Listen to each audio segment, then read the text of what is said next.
It's time for a quick shout out to some of our friends. The Old School Mini Bikes and Parts Facebook group. The Strictly Vintage Mini Bikes and Go-Karts Facebook group. The All About Mini Bikes Facebook page. Genuine New Old Stock Vintage Parts. The Vintage Snowmobile podcast. And the Muscle Car Show and Tell podcast. Ben Thomas is your independent Amsoil dealer. Click the link in the description for your free Amsoil catalog, or scan the QR code to earn the deepest discount by becoming a preferred customer. To advertise with Ben's Vintage Mini Bike podcast, the Vintage Snowmobile podcast, or the Muscle Car Show and Tell podcast, please reach out to Ben or Mike for more information. Details in the description of this video. Good evening, everyone. Welcome to the Vintage Mini Bike Lovers podcast. I'm really glad you're here with us. We have a great show planned here tonight, and we've got guest Jeff Mihalko coming on with us, and Jeff's a very knowledgeable individual in the field. He does the Vintage Mini Bike Reunion in Windber, PA. He's got an awesome collection of Rups and Articats and other bikes. We're going to have a great time talking with Jeff tonight. I'd like to bring in my good friend Mike LaPierre and co-host. Hi, Mike. Hey there. How you doing tonight? How's everything going? Can't complain. Enjoying what's left of the summer here. Excellent. It's been a hot one for sure. And, you and I first met doing the Snowmobile podcast this past winter. And I'm really grateful to you, Mike, for collaborating with me on this project. It's been a lot of fun. And I'm really excited about that. I'm going to bring our good friend Rob in. Hello, Rob. How you doing? Excellent. Took me a long time to get on, but I'm here. Excellent. I'm glad you're here. I was just wanted to thank you too, Rob, for collaborating with us on this podcast. This is episode number 3, and I'm really excited about that. We've got a great show here planned tonight, and you add so much to the equation. We're going to be seeing some great bikes and whatnot. So I know we've got some comments that are starting to come in. If you can see the podcast, if you can hear me, please give us a comment. Make sure that this is coming through clearly. I don't want you to miss any bit of it. Yeah, we do have some people in the house. We have Whit Pearson watching us on YouTube tonight saying, hope everyone is having a great evening. Awesome. We appreciate that. Also, Keith Zebreg says, what's up, guys? And he's here from Ohio. And also our mutual friend to all of us, Rich Shad, Rich Shad is in the house saying good evening. That's good to see you here, Rich, as well. I saw Rich the other night at a snowmobile show the other day, and our good friend Bud Gordon was there from New Hampshire. Mike. Oh, no kidding. Mutual friend to all of us. Outstanding. And Ben Adim is in the house from Camden, New York. I believe that's your son. That's Eric. Thank you for coming, Eric. Outstanding. Just a couple more here, and we'll get right to the meat of the biscuit, so to speak. James Kais is in the house from he's saying hello to everyone. Also, John Love is here saying hello from Pennsylvania. Excellent. Glad you could join us. All right. Well, without any further ado, I'll bring our guest in. Hello, everybody. Hello, everybody.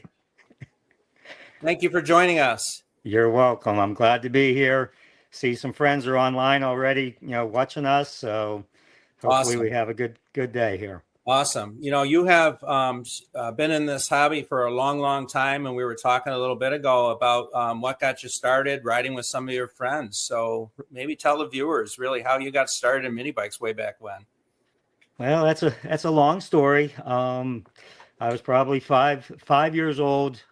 Grew up here on a farm, and we had, my job at that point was to check the fences, make sure the fences were up for the cattle, and didn't like walking it. It was too much when you're 5 years old to walk the fence and check it. And so we wanted a mini bike. We wanted a mini bike. So after a little while, we finally got a 1970 Arctic Cat SSS Cat. So I could, run the fence line with that. It was a whole lot easier, saved me a lot of time. And that's what got me started. The Arctic Cat dealer was 5 miles out the road, and we bought an Arctic Cat. So brought that home, broke it every couple of days, and just used it and abused it. Several years later, got put away in the barn, came out of the barn, and we, started life, started moving on, found the bike in the barn, restored it. And then after I restored it, started taking that bike to car shows. Stuff started showing up, hey, I got this in my garage. I got this in my garage. My grandfather used to be a dealer, all these different stories would come out. And, so followed up on all those leads. And now I got a massive collection of mini bikes and parts and supplies and making stuff for them. And, it's been a great hobby, kept in touch with a lot of neat friends, a lot of neat people who've, come into this hobby. We started the Minibike Reunion. We just, it's all been a big, long circle. So it's great. We love it.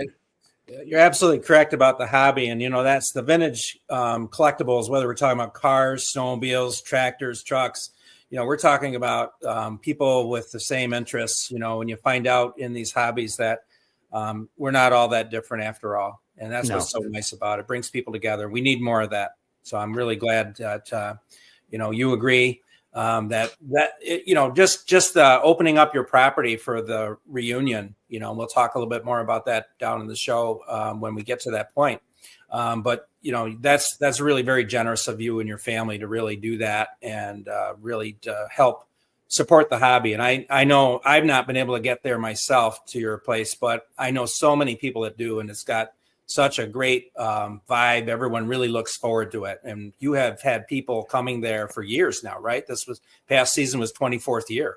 Yeah, that was the 24th year. So next year, June 20th will be the 25th year for it. So we're starting to gear up for that with some different ideas already. Excellent. Well, hey, how about we go into a little bit of show and tell, and we'll see your collection, and we'll play this video, and then we'll get back on the other side and we'll talk about some of it. Sounds great.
I'm just doing the Zoom. Yeah, there you go. Some beautiful mini bikes right there. Very nice. Well, it's been a long time collecting that. You're going to see a lot of different things in there. You started out with the Rupp collection. There was a little Rupp chopper there. Restored that bike many years ago. The green Rupp Roadster that you've seen in there, that bike was built off the shelf. The frame has been repainted, the gas tank has been painted, but everything else on the green bike is all new old stock parts. Every Very nut and nice. bolt came out of a wrapper. And it's got all the options on it. It's got the Delorto carb, it's got the pipe, it's got the speedometer, it's got the windshield, the rear luggage rack. I have the mirrors for it, but I don't keep the mirrors on it because taking it to shows, the mirrors always get knocked off. Then you go into there was 3 Black Widows in that collection. The 2 Black Widows in the middle are riders. They are both all original paint bikes. I've changed both motors out on them. I have the original motor sitting aside. The Black Widow that is by itself, that is a fully original bike. It's never been messed with. Somebody did stick a Schwinn bicycle headlight on it back in 1971 when they bought the thing. So it's kind of neat. And then of course the white Rupp Roadster, that's my parade bike. That's what we use. I still run that in different parades and stuff around the area. That's my police bike. It does have red and blue LEDs on it, for during the mini bike show, chase people down for doing something wrong. I can get them because that's actually a 5-horse engine in that one with it's been built a little hot, so I can move pretty well on that bike. The long arm of the law. That's right. So then you've seen the Arctic Cat collection. That's pretty much my pride and joy there. There's in the picture now you have the Rupp frames, the 69 Rupp Roadsters. Those are in there. Then you've seen the collection of the Fox campus bikes. They start in 1962 with the 2 red ones and go up to 1968. Those projects I'm hoping to get done here very shortly, working on getting the exhaust pipes made, for those bikes. That's the Ruttman chopper there. There was a couple Coleman, the Coleman mini bikes from 1971 and 72, the Coleman Sport 530 and the 240. There's the Arctic Cats, the Screamers in the middle there, the Prowlers in the picture right now, the Ramrod down at the end. Arctic Cat, of course, made bikes from 1970 to 72. On the other side of those bikes, you see the Hondas. That orange Honda 70 is a 1970 4-speed bike. It has 93 miles on it. Down a little bit farther, there was another bike, the ZB50. That was a special bike in 1988 that came through. That bike has never been ridden. Shows 1.9 miles, I believe, on it. So kind of some different stuff there. Then, of course, I still have the Whizzer, the Cushmans. Then you get into my parts bike collection. Parts bike or bikes for sale or good riders. Those are all down in some of that. You'll see the junkyard picture, and then that's a soapbox derby car up on top. In the back corner up there, you see a Rupp Gremlin. That was one of their go-karts, their giveaway cars for AMC. They also did a Jeep CJ5, and they did the couple other carts. A Subaru Brat. They built a Subaru Brat. I have one of those that's sitting at a Subaru dealership here in town. There's the Rupp Gojo. There's a Model A Sport Coupe underneath that. There's a Goat Wagon up there. There's a 1970 Challenger TA, 346 pack car. And there was a Porsche 356 in there. And then the car in the back corner was a 1947 Delahaye, which is a French built car. One more back yet, back in the corner. That one. That's a 1947 Delahaye. It's built in France. Custom bodied car. It's bodied by Brandome, and there's only two Brandome bodies in the United States. And I actually have that car plus the other car as a parts car. So it's a lifelong restoration project that I would love to finish, but I don't know if I'll ever have the time and money to do it. So that's a big deal there. So a lot of Mopar fans here on this show also, because every Wednesday, Rob, Mike, and a couple of other friends of theirs do the Muscle Car podcast.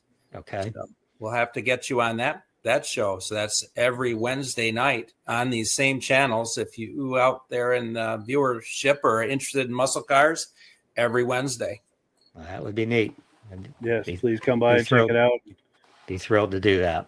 So, all right. Okay. Why don't we breeze through some of the comments, see what we've got going on, and then we'll check where we are in the schedule. Yes, we've got John Brandon saying, "Hey guys, love looking at Jeff's collection and parts." He suggests it's even better to see it in person at the Make Windber event. So that's definitely something to put on the calendar. We're going to be looking at that a little later. Mike Bartlett says, "Wow, that's a great collection." Ed Kubiez says, "Yikes, dig in the early orange Rupp and Dad's go-kart. Topper is cool." Yeah. Joe Abate says, "Hi. Hello, Ben. Sorry I'm a few minutes late. No worries." Wes Parker says, "Hello, everyone. Good evening." Curtis Weatherby says, "Wow, just wow." And I second that. Wes Parker also says, "Very nice collection." And then saw the Scat Kitty. Had one when I was young. That's Curtis Weatherby weighing in on that. Yes. Yep. Cool. So we are caught up on the comments. All right. So we are at that point. If you are ready, Rob, to do our announcements and our Amsoil. Questions for Jeff first. Well, that's actually probably a good idea too, right? Jeff, do you have your Go ahead. original Arctic Cat? Yes. Oh, you do? Okay. Just before they showed that car and the Porsche, there was a mini bike with bags on it. Right. What was that? That is my original Arctic Cat SSS Cat that I had from when I was 5 years old. And many years ago, I found a set of new old stock saddlebags and paid more for the saddlebags than we did for the bike when it was new. So, but had to put them on the bike because it was something that was always hanging in the dealership out the road here. But, they wanted $29 for those. And, I just couldn't afford, when I was 5 years old, I didn't have $29 to buy those saddlebags. So And did I see one with a sidecar on it? you saw the Frame? there was a Honda 50. There was a Honda 50 in there with a factory sidecar on it. Yeah. 1969. And I have title tags and original bill of sale from the Honda dealership on that one. That's that has it that it came with the sidecar. Wow. Nice. Right from the Honda dealer. That's a great collection. And I'm great to have a friend here who worked at that Honda dealer at Alvin's Honda Sales here in Windber, Pennsylvania from 1968 through 1976. So, and then he went on, it became a car dealership, and he went on and stayed with the car dealership until he retired. So he worked there his entire life. And he's the one who builds my Honda engines for me. Because he can build them in his sleep. He built them when they were new. So, I like the way the Arctic Cat did the seats, just like the Snowmobile with the leopard. Yes, on it. yes, is it's nice. great. That really finishes it off. Yes. Yes, makes it distinctive. And we've got a question that's come in. Jeff Nunali says he has a 67 Rupp Continental Custom Electra, and he needs an original motor for it. Wondering what a fair price would be for one. And he's also complimenting you on your collection. Says it's an awesome collection you have. Well, it's hard to say. You got to find one first, and it depends what the guy wants for it. But a fully rebuilt engine, you're looking at $400 to $800. I have a 66. I don't have a 67. So, I can't help you with a 67 engine, but, the early engines are getting hard to find, but they're out there. Good information. Thank you. Okay. Was there a lot of crossover between the parts from those early years into the later years? As far as for the engines, yes. As far as for the bikes changed so much, through the years, especially with Rupp, because it was one of the biggest corporations out there, building bikes. I mean, some years there was, 10 different models to choose from. So, you have everything from a little simple build it yourself kit all the way up to, the full blown motocross bike or the full blown street legal bike, because they were street legal back in that time frame. Of your Arctic Cats and your Rupps, which ones are you still lacking? I've just about had all the Rupps over the years, so I really, I've sold a lot of my collection, sold some of my collection off. I still have, my prime pieces. The Arctic Cats, I do have the full collection of all 4 bikes of the 1970, all 4 bikes of the 71, and 3 of the bikes from 72. There's a 4th bike in 72, which they're really not sure if it was actually produced or it was just in the paperwork catalog. But we do have some parts that have the part numbers for that bike, but I've never seen a complete Cub. What was the model on that one? It was called the Arctic Cat Cub. So, what's your favorite one to ride? The bigger bikes are easier to ride, but the smaller bikes are, still some of the favorites because they're just so interesting. It's. Do you have any positions open for bike testers? For what? I'm sorry. Bike tester. Oh. Well, we can. I bet we could have a dozen people at your door by morning. Oh, I know. So, but I still. Right, well, that's an awesome collection for sure. Okay. Cool. And we've got comments coming in here, and then we'll get to Rob. But John Love is saying, Jeff is a very good friend. I live half an hour from him. He got me started in mini bikes 18 plus years ago. Went from 1 mini bike to 7 buildings. We've got to get him on the podcast too. Yeah. I'd love to have a look at those. Whit Pearson says, great show, world-class collection, and thank you for sharing. And John Komar says, I'm in at 345 pounds, LOL, to test the mini bikes. Well, there used to be an Arctic Cat ad that had a very heavy man on a Arctic Cat climber, and I can't remember what it said. It was I think it said the heavyweight. I think I remember seeing that. Yeah, so it doesn't matter. It's always funny. The bigger the guy, the smaller the bike. Of course. All right, so we will bring Rob to full screen and go time. Okay, I'm here to tell you a little bit about our Amsoil products. Mike and Ben all of us are Amsoil dealers, and we distribute one of the top line lubricants on the world. Amsoil, our 5W30 signature oil, is good for 25,000 miles or 1 year. Pours at 60 below zero, runs 20 to 50 degrees cooler, cuts down friction and drag so engines last longer, and you get better fuel economy. It's a cheaper oil to run than petroleum oil. But for the mini bikes, you don't want that. You want an oil with a high zinc because of the cam, rockers, and lifters. Now, you still want the benefit of the synthetic. It'll cut down friction and drag. The engine will last longer. Better performance. It's better for rust. So by running a small engine oil with the zinc in it, it makes the engine run smoother, quieter, and more performance out of it. Now, some of the bikes, not too many of them, have a clutch in it and gears and all that. So you need a one with a friction modifier for the clutch. But most of them are centrifugal dry, so all you need is a small engine oil. But we do have that available. And a lot of problems people are having nowadays is the ethanol. People are saying, well, I'm buying super. Guess what? They're putting ethanol in super now. So we have a product called Quick Shot, and eliminate the ethanol problem. So if your bike's sitting for a while, the gas won't separate it. And Amsoil has a really neat program where you can sign up as a preferred account. Ben should have a thing here where you can click on and you can get a free catalog, or you can sign up. And in our book, we actually have the prices in there of the products. So you can tell, oh, where is the price? Yeah, you can look up the exact price and it'll show you how much retail should be for the product. And it'll also tell you what the preferred customer is, which is almost 25%. So if you're buying a whole case of oil, you can save $40 and they'll ship it right to your door free. So for more information about the Amsoil, Ben should have a link that clicks and goes right to him, and he'll help you out with the information you need. Well, thank you, Rob. Yes, we do have down in the comments, there is the information to find my referral number, as well as the link where you can click to get your catalog and become a preferred customer. I appreciate you doing that, Rob. All right. One last thing on Amsoil is we've got the Amsoil promotion. We don't want to forget that. Oh, that's right. That's right. Order $100 worth of product, you get free shipping, plus they're going to throw in the detail cleaner for you. So they're always helping you out with a product to try a new product when you order Amsoil. And that works great on all those vinyl mini bike seats and things like that. Excellent. All right. Thank you, Rob. So let's see where we are. We are now down to the Windber Minibike Reunion. And I'm going to bring you full screen for a moment, Jeff. And maybe you can tell us a little bit about how that all got started.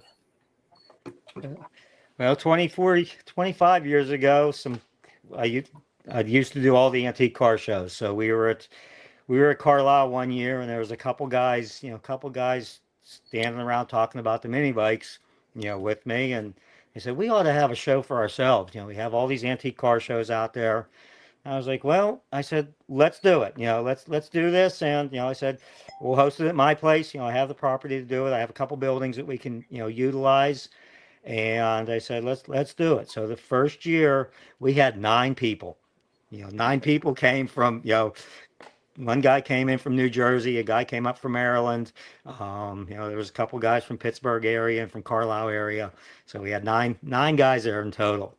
And next year we sort of publicized it a little bit. I think I put it in remember the Walnix magazine. I put it in Walnix. I put it in a couple other publications. I think Old Cars Weekly featured it and Hemmings featured it. And the next year we had about 100 people there. So it really grew. It really grew quickly, the second year. And then from there on, we just kept expanding. And at one point we had almost 500 people here.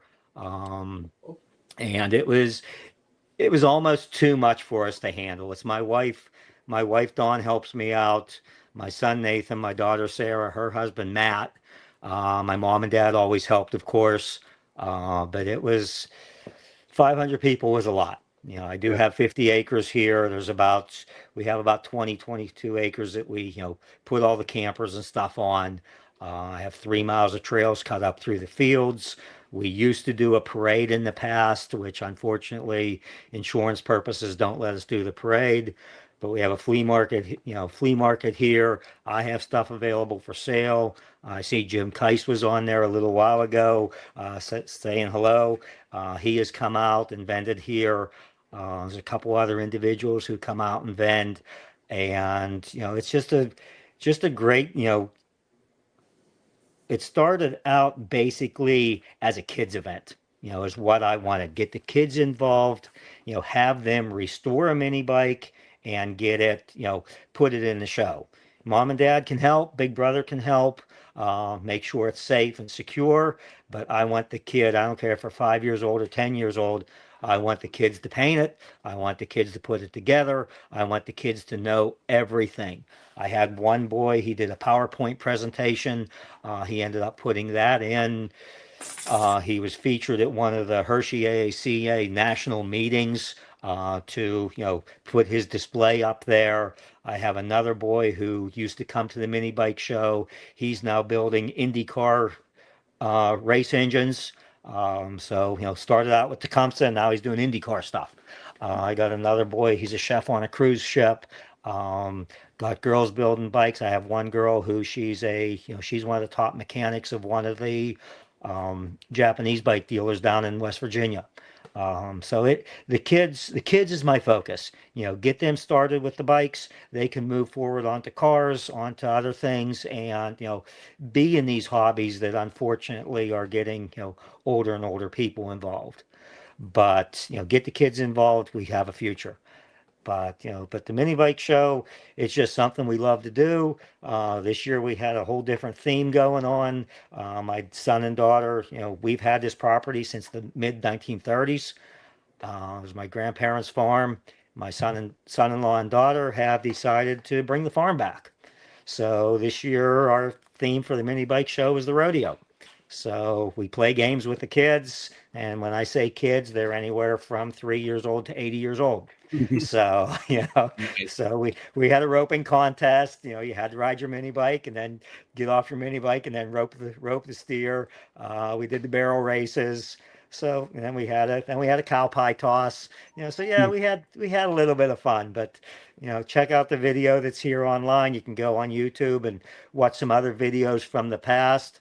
I'm sorry, I am very bad at getting videos put together and getting that type of stuff out there. I just don't have the time to do it myself, and we are too close to an airport here, so our drone situation is totally restricted. I actually have a drone pilot here who is trying to get a restriction lifted so he can do a drone over again next year for us, but the airport is too close and they're giving us all sorts of grief with that. But he's still working on that. So hopefully we can get some other footage and stuff in here of the overhead shots of the trails and stuff. It's pretty impressive. It runs through the fields, it runs up through the woods, it runs out the pipeline, out the gas line, back along the power line, and there's a group here who has every section of the trail named for some reason or another. This is where Joey crashed. This is where this happened, or this is broken leg corner where the guy broke his leg. And we got this is Florida because it's a great big circle loop, bottom loop, and it's just these kids have so much fun. There's a lot of switchbacks. I've had in the past some guys who used to ride motocross and stuff, and they said this is the toughest trail that we have ever ridden on because it's made for a mini bike. It's not made for, if you bring a big bike, you're out of luck. I recommend suspension. 71, 72 Rupp is a great bike. The Honda 70s are great. Any of that style or size bike is great for the adults. The kids love the little stuff, but it's through the woods and through the trails. So there's a lot of switchbacks and straightaways and some rough areas, but everybody loves it. Neat. So check out the video and we'll talk afterwards. Well, we'll run some footage of some today's. This was past Father's Day weekend. We'll run some of that footage and then we'll talk about that a little bit more. Okay.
Very nice. And now we also have some footage of that rodeo too. Let me show that really quick, and then we'll talk about this a little bit. Hang on here.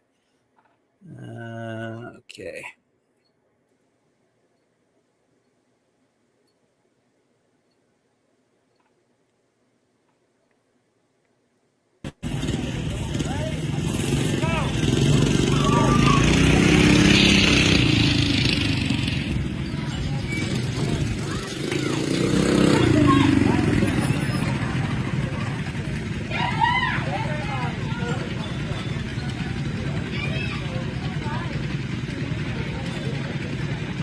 got it.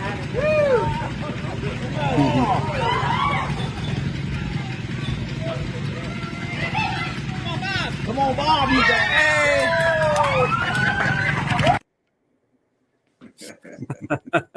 So Good, clean fun right there. Yeah, it looked it was a little harder than it looked at starting point. I didn't think it was going to be that difficult, but it was so much fun. I mean, we had, as you can see, the adults were right in there with it, and we wanted them to take the rope with it, but we figured that somebody's going to be so tangled up they're not going to know what to do. So it was so funny. We left the rope lay on the ground at the beginning there, and run their bike around the barrel and come back to the rope, pick it up.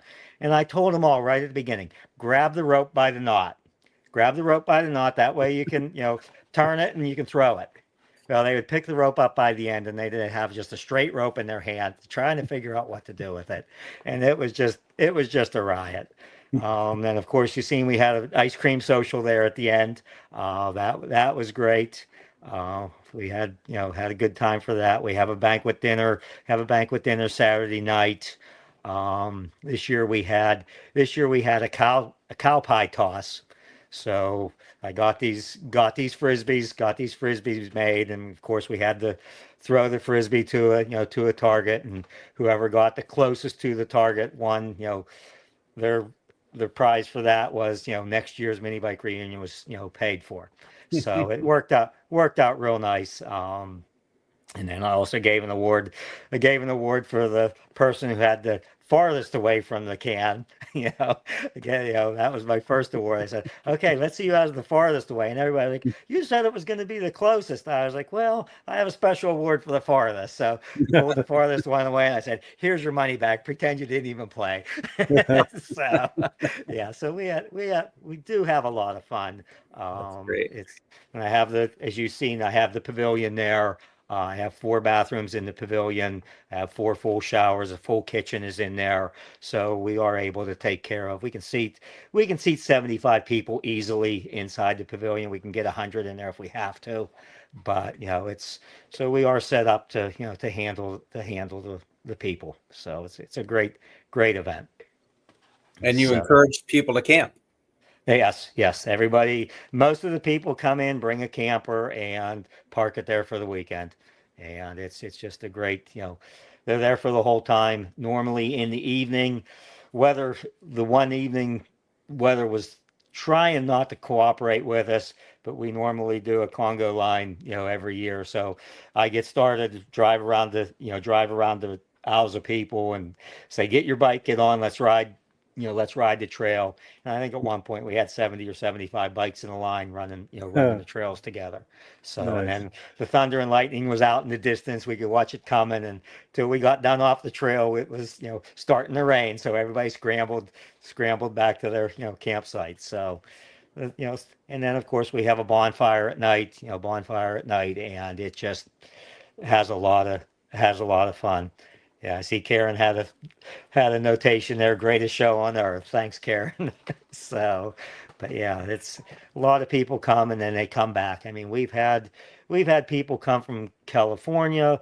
A group of them drove out, and the other half of them flew out, and then they swapped out once they got here. And then when they went home, the group that flew out drove back, and the group that drove out flew back. So it works out. We've had customers and friends come down from Nova Scotia. It's just been, at one point in time, one year we had 33 states represented.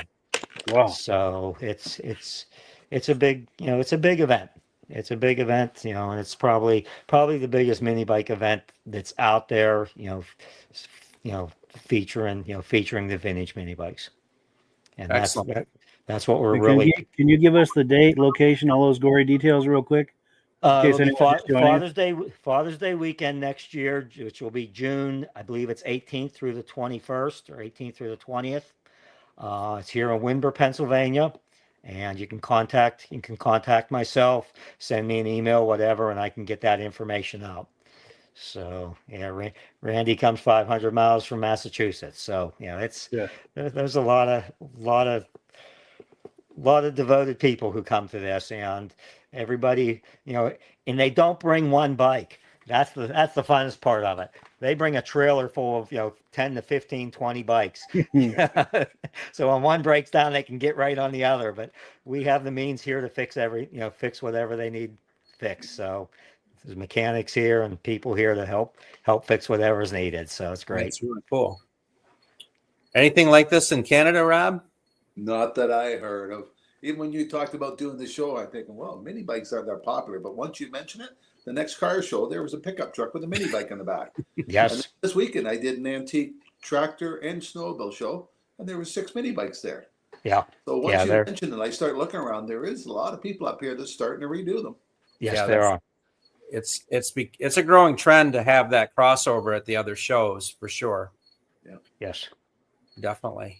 So Mike, we have a lot of comments that have come in. I know you've scrolled some of them. Why don't we catch up on comments? Yes, let me find my place here. We had Mark Nardella saying nice. We've got our mutual friend Tim Bewick saying great collection. Phil Bresnick says hello from Pittsfield, Massachusetts. Vintage Motocross Q&A live feed says, where is this event? What state is it in? Which we just talked about. And then Randy Gumpet answered him saying Windber, PA. Jason Bradshaw says you'll have to come to the Pate swap meet. I used to do the Pate swap meet 30 years ago. Wow. Out in Texas. And Jason, if you have any details on that, please post in the comments here. I'll put it up on the screen so everyone can see it and learn more about that. Karen Kraus says greatest show on earth, talking about that event. Mike Castle says sounds like fun. Randy Gumpet says he goes from Massachusetts 500 miles for him to do that trip. And Mike Castle says, I bring my mini bike to local car shows, and so far I've been the only one there, but they all seem to appreciate it in Michigan. Cool deal. So, yeah, maybe it's a growing trend. And hopefully we can put a little wind in that sail and inspire more people to do that. Yeah, for sure. All right, so let's see where we're at. I think we're still I've got one more clip from the mini bike reunion from years past when the parade was still possible, and I'll show that clip, and then we'll continue with some more show and tell with Jeff. So let me start that video, and we will see you on the other side.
was absolutely great.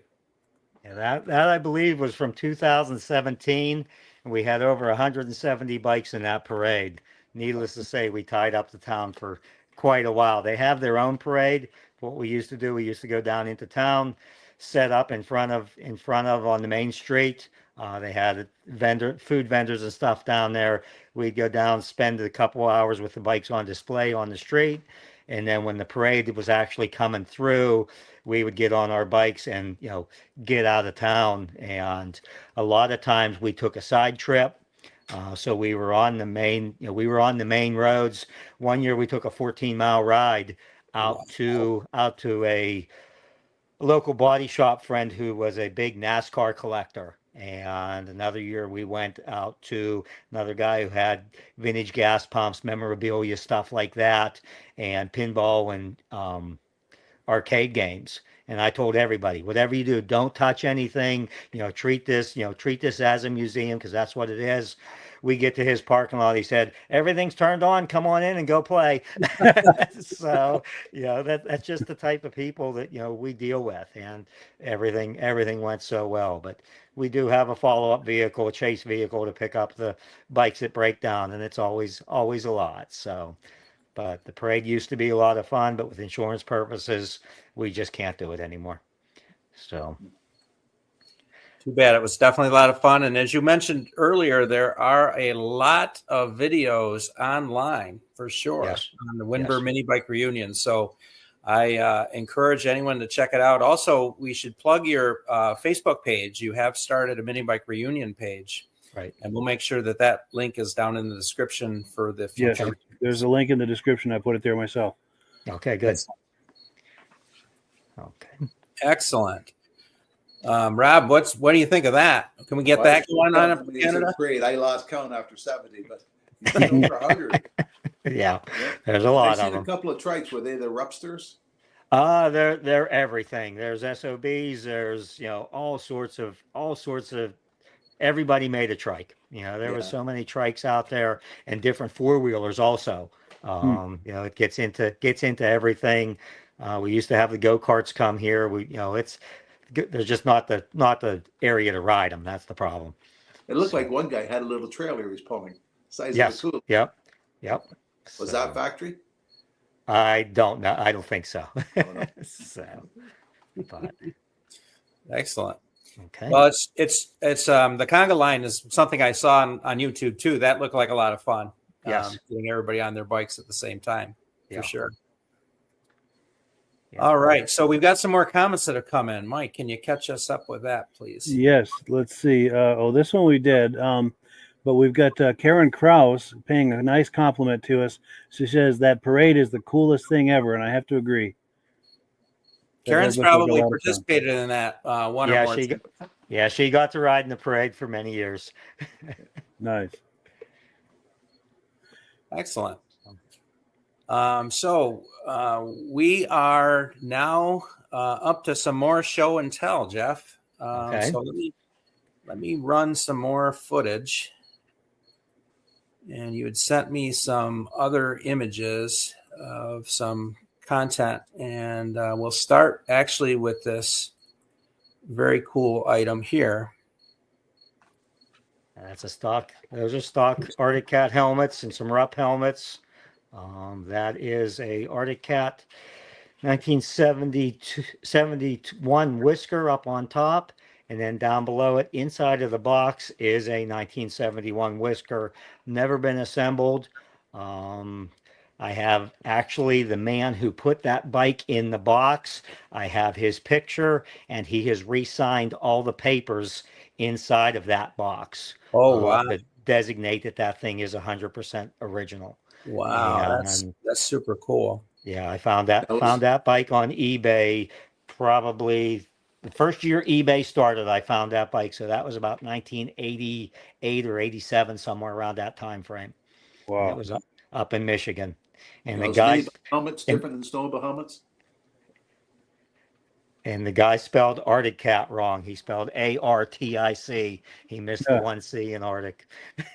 So nobody found it but me, and I didn't meet his reserve, but I went up and picked the bike up and paid them dearly for it at that point in time. No kidding. But No kidding. So I've got some other clips we'll show from some Okay. of your collection still. And this is the mini bike guide. And we were talking about that a little earlier. And I'd like to plug my friend Mike Castle, who has indexed all of the mini bike guides. He has a Facebook page, Mini Bike Guide. And he's somewhat of a statistician. So he really did a nice job archiving all of the magazines and also indexing. And there's a searchable index he has through his site. I highly recommend it if you're looking for information from the Mini Bike Guide. That's a great resource. yeah, I have them all in my head. I don't know, the guide to that will be very helpful because I just can't remember where everything's at anymore. And I do have most of the mini bike magazines from 69 through about 75, when it turned into Mini Cycle and stuff like that. But there is, that's the one there featuring the 1970 Rupp, the Chibis.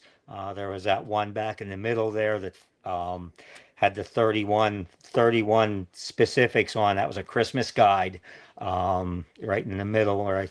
That one there was 31 tests, and that's a pretty informative magazine right there. It gives a lot of different bikes. But through the mini bike guides and through some other information, I have come up with over 300 different North American made mini bikes. Wow.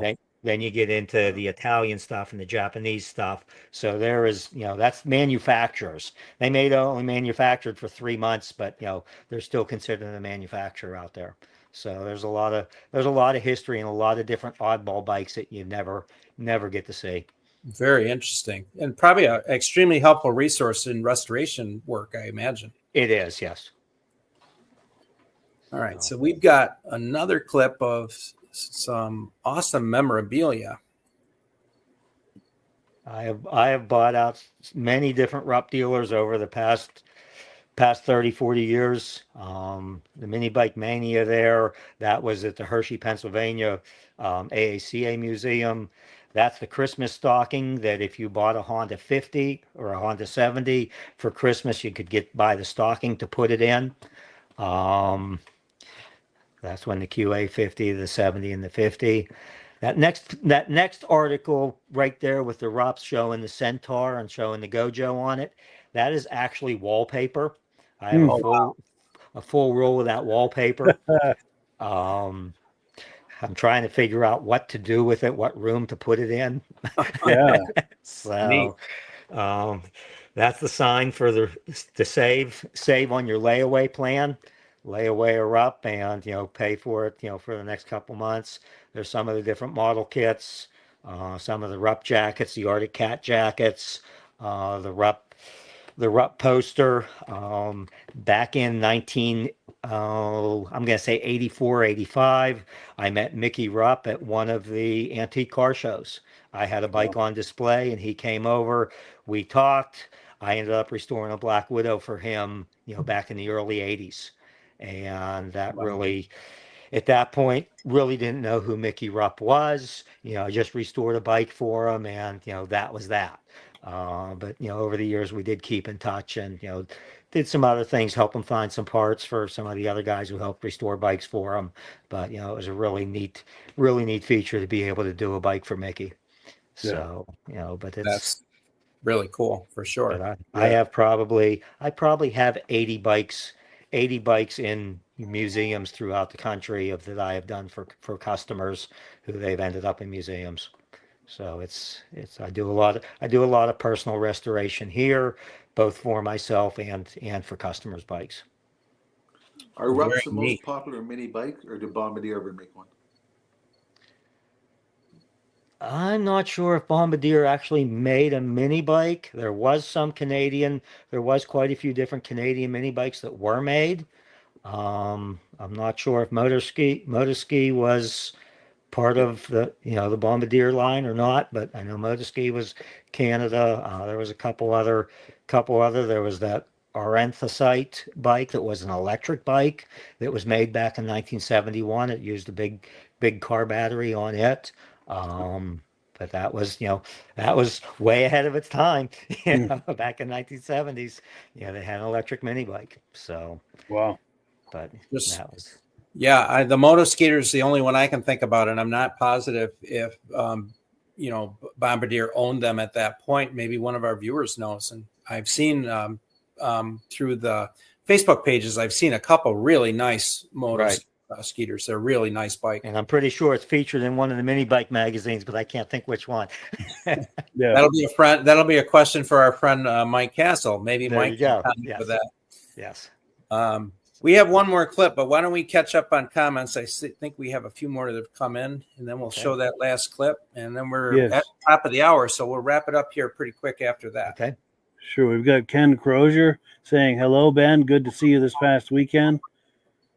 And yeah, we were pretty much caught up on the comments. Okay. But I wanted to add, you were talking about Bombardier. You're probably aware of this, but I think it was the mid 70s or so. They came out with a Can-Am brand of full-size dirt bikes. We had one when I was a teenager, but that's of course those are full-size bikes. They're probably not considered mini bikes or in that space. Right. But they did get into bikes at some point. Mm-hmm. Most likely offered a smaller one, but I'm not positive they offered a 50cc because there was a class for that with the other manufacturers. Right. Sure. So I think they had 125s, 175s, 250s. Yeah. And they were well-respected dirt bikes for full-size dirt bikes. All right, so let's run this last clip, and this is just some stills that you provided to me, Jeff. So why don't you just talk about those as we go through if anything grabs your fancy. That's a Honda Chrome Special. Next one, I believe, is an MR50 Elsinore Honda. Those are some 69 Rupp Roadsters that I'm in the process of building. I have one of each color. All the engines are done. Those are miscellaneous parts for some 71, 72 Rupp bikes. There's some SAC side covers. I offer a service here I was doing bead blasting and then powder coating. I have now got into the vapor blasting, so I can do the vapor blasting, and then you don't have to paint if you don't want to. You can just leave it raw. There's actually some of the pieces that are vapor blasted as far as the aluminum, but the black was powder coated. There's some of the wheels, some of the Arctic Cat wheels, Manco wheels, brake hubs and stuff like that. I normally powder coat most of those. Engine tins and stuff like that. Of course, bead blast everything, and then do the paint work on that stuff. There's some more of the 69 Roadsters on parts together for them. Haven't gotten very far. That's a 2018 Monkey. Everybody knows about the 19s, but that one got titled December 29th of 2018. Those are the mini bike decals there. My wife does have a sign shop, so she does all my mini bike decals for me. They all are pressure, peel and stick decal, but they are gasoline safe. They won't rub off. And she does all what you see there, and then she can do anything else that, as long as we have some artwork for it, a good picture with dimensions, we can make those decals up. We are doing some of the Bonanza stuff now. We do all the Rupp stuff, the Arctic Cat, the Tecumseh. There's one of my Arctic Cat signs. Little Indian sign should be up above that thing. Yeah, Little Indian sign, another Arctic Cat sign up there. Those are all magazines, Popular Mechanics, Road and Tracks, the SAC service sign, the Tecumseh sign.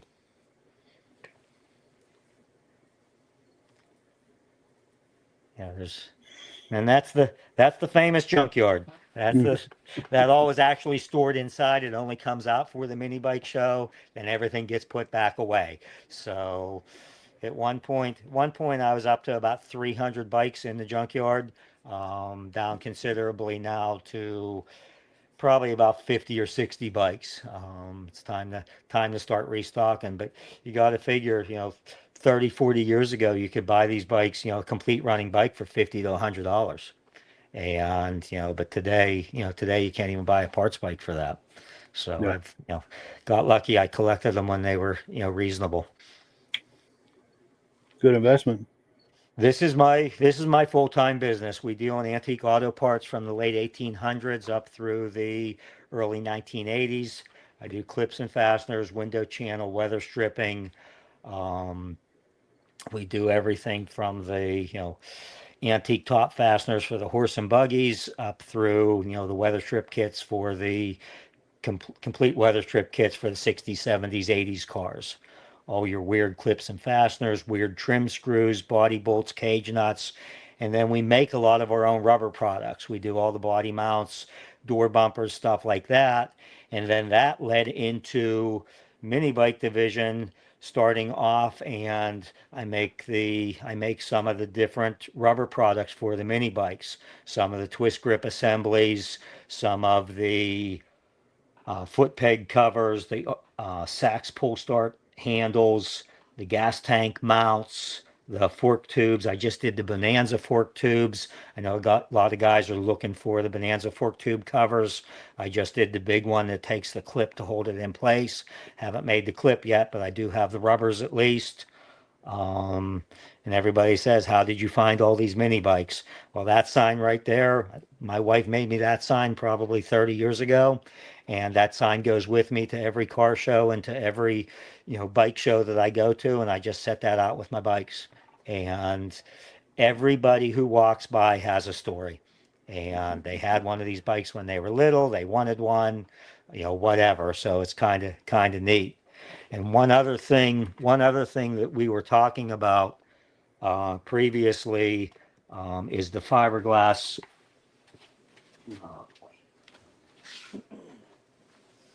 Is the fiberglass parts, some of the fiberglass parts that some of the guys are making, John Brennan, in fact. And what we're doing is we are chroming the fiberglass and the old original headlights. We found a way to strip the original chrome out of there, and that is the original plastic that you're seeing inside of there. It does not hurt the plastic at all, but it does take all the old chrome off. And this one, unfortunately, was done twice. You can't really see it, but you can still read the Rupp insignia on the back. So we're doing the chrome plating. If you can see in the corner here,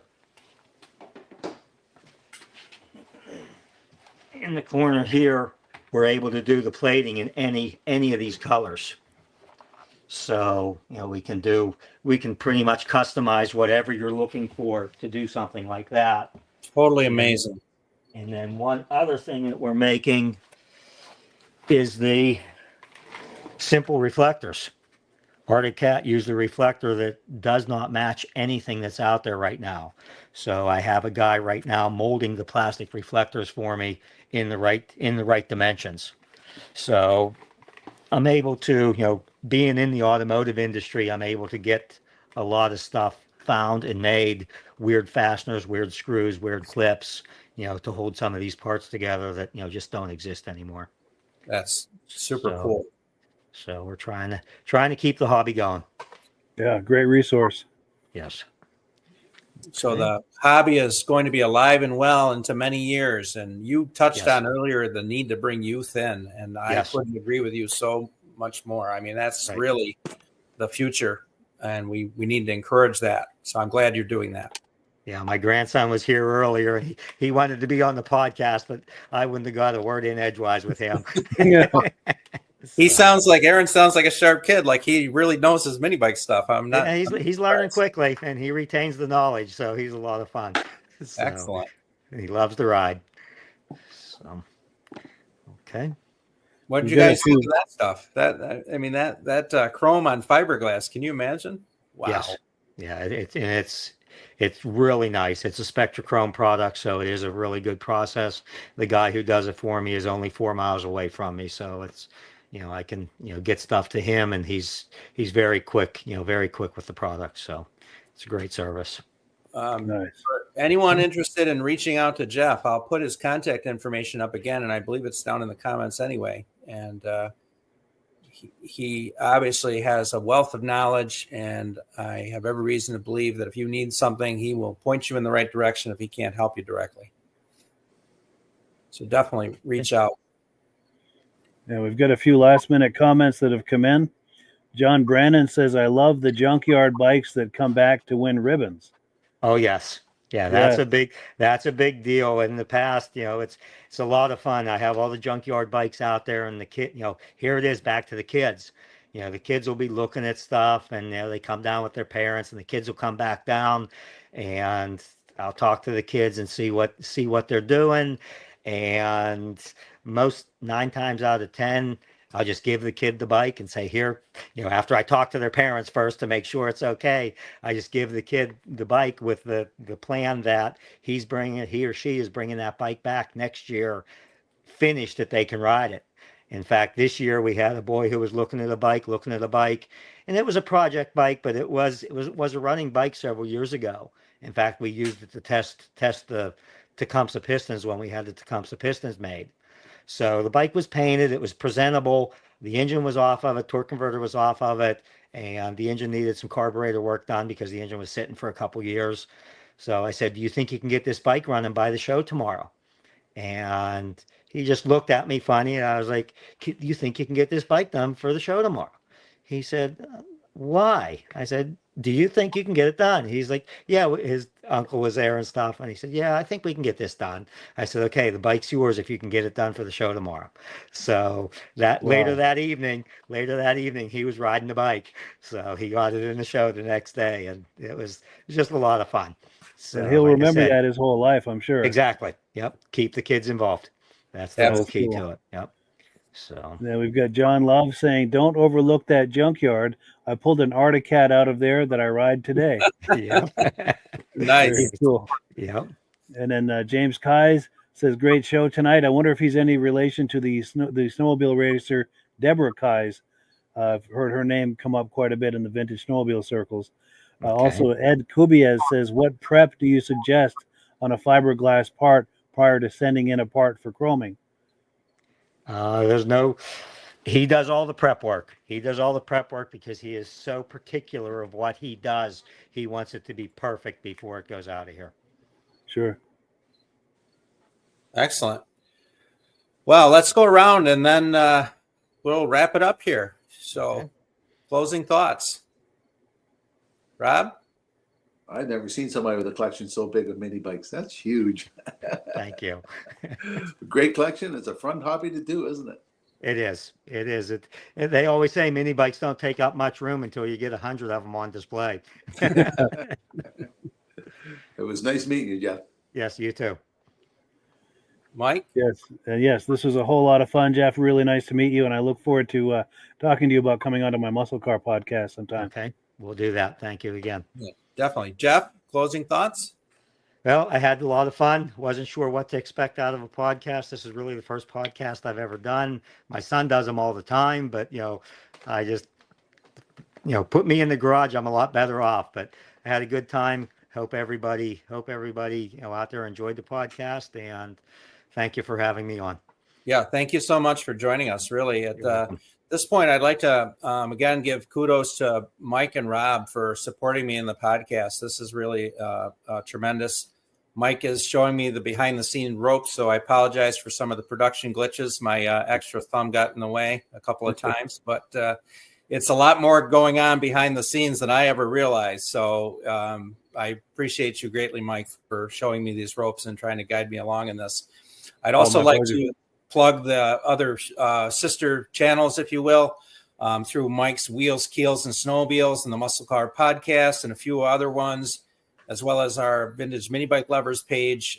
We are broadcasting to 8 channels between Facebook and YouTube. So I thank you, Mike, for letting me do that, number one. But number two, if you are enjoying this, circle back on the second Sunday of the month. We've got the next podcast coming up on September 8th. We'll then be probably doing maybe one more show this season, and then we'll do some replays, and then we'll be picking it up again.